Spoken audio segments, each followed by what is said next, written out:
Doctor इम्तियाज़, आज का आखिरी सवाल आपसे पूछ रहा हूँ वर्ल्ड डायबिटीज़ डे के मुतालिक, जिसमें फैमिली जो है उसका एक बहुत ही गहरा रोल है, यही थीम है।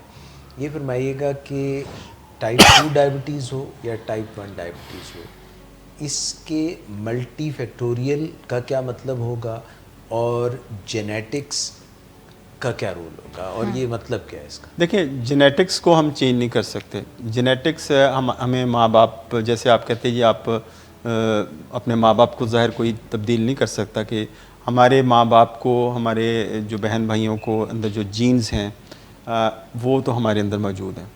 जो हम चेंज कर सकते हैं वो अपनी एनवायरनमेंट को चेंज कर सकते हैं। एनवायरनमेंट से मुराद है कि एक, मैं इसकी सिंपल एक मिसाल देता हूँ। आप एक बीज किसी भी चीज़ का लेते हैं, अगर आप उसको फेवरेबल एनवायरनमेंट नहीं देते तो वो बीज नहीं उगा रहेगा, पड़ा रहेगा, सूख जाएगा और वो ग्रो नहीं करेगा।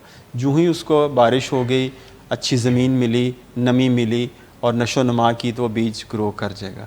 तो इसी तरह ये जो जीन्स हैं, ये आप समझ लीजिए बीमारी हमारे अंदर बीज की तरह है। तो जब हम इसको नशो नमा कैसे देते हैं, इसको बढ़ावा कैसे देते हैं, हम अपना लाइफस्टाइल अगर बुरा कर लें, हम वॉक एक्सरसाइज करना बिल्कुल बंद कर दें, अपना वज़न का ख्याल ना करें और अपनी डाइट का ख्याल ना करें, तो ये इनडायरेक्टली हम ये कहते हैं इन बीजों को हम नशो नमा में मदद कर रहे हैं। तो उनको एक फीड कर रहे हैं ताकि ये ग्रो करें। तो ये चीज़ है, ये मॉडिफाइबल फैक्टर्स हैं। यानी देखें, आप अपनी जीन्स को नहीं चेंज कर सकते, ये तो अनमॉडिफाइबल, इसको मॉडिफाई नहीं कर सकते। अपनी एज को मॉडिफाई नहीं कर, सेक्स को मॉडिफाई नहीं कर सकते। लेकिन जिस चीज़ को मॉडिफाई कर सकते हैं वो अपने लाइफस्टाइल को। आप डाइट के आप जोर, डाइट को कंट्रोल कर सकते हैं, एक्सरसाइज पे कर सकते हैं, अपने वेट को मैनेज कर सकते हैं। तो ये मॉडिफाइबल फैक्टर यानी जीन्स को बीट तो देखें, जो जीन हैं जो दे लोड द गन, यानी आपने गोली गन के अंदर लगा दी, वो गन को लोड कर दिया। जो एनवायरनमेंट है वो फायर द गन, ठीक है। वो गन को फायर तभी होगी, यानी गोलियां अगर ट्रिगर जब आप चला देंगे उसको, तो जब हम ये ट्रिगर चला देंगे फिर वो फायर होगा।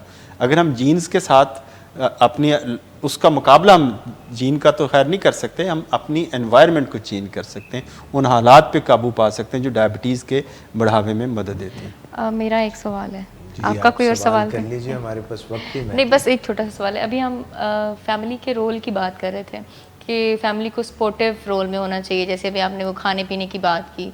अच्छा, एक और चीज़ भी मैं यहाँ पे आपसे पूछना चाहूँगी कि जैसे फैमिली, अगर किसी बच्चे को डायबिटीज़ है, किसी फैमिली मेम्बर को, तो अमूमन लोग छुपाते भी हैं इस चीज़ को कि शेम का एलिमेंट के हमें तो नहीं है डायबिटीज़ या हमारे बच्चे को, जिसकी वजह से उसके नेगेटिवली वो बच्चे को इफ़ेक्ट करती। लाइक अगर कोई बच्चा स्कूल गोइंग है, वहाँ पे किसी को पता नहीं है कि उसको डायबिटीज़ है या वो बीमार है, तो उसकी वो बेहोश भी हो सकता है, वहाँ पे उसको मज़ीद कोई डेथ कॉज हो सकती है या कोई, तो उसके लिए क्या करना चाहिए? देखिए, ये आपने बड़ा अच्छा पॉइंट रेज़ किया कि बताया नहीं जाता, ख़ास तौर पे लोगों को डायबिटीज़ होती है और ख़ास बच्चों में, क्योंकि सबसे पहले बात है किसी बच्चे को डायबिटीज़ उसको स्कूल में इन्फॉर्म किया जाए। Exactly. उसके प्रिंसिपल को इन्फॉर्म किया जाए, उसके टीचर को बताया जाए, और टीचर्स का एक ऐसा ग्रुप होना चाहिए जो एक टीचर ऐसी हो या एक दो टीचर हों या वहाँ पे नर्स हो, स्कूल नर्स हो, जो बच्चे की शुगर लो होने में उसको इमरजेंसी तौर पे जो इनिशियल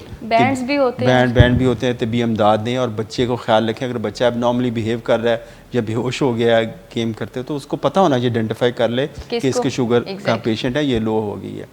और कई दफ़ा जो हमारे जो एक सोशल स्टिग्मा है वो बच्चियों के हवाले से आता है। यंग बच्चियाँ होती हैं, उनको डायबिटीज़ होती है, उनके पेरेंट्स उनकी शुगर को छुपाते हैं ताकि इनकी जो ज़िंदगी, जो मैरिटल लाइफ है वो अफेक्ट करती है, क्योंकि उनका फिर इस माशरे के अंदर उनको एक्सेप्टेबिलिटी उनकी बहुत कम हो जाती है। ये एक बहुत बड़ी प्रॉब्लम है जो सोशल प्रॉब्लम है, जिसको मेरे ख्याल से इसको जो है ना एड्रेस करना चाहिए।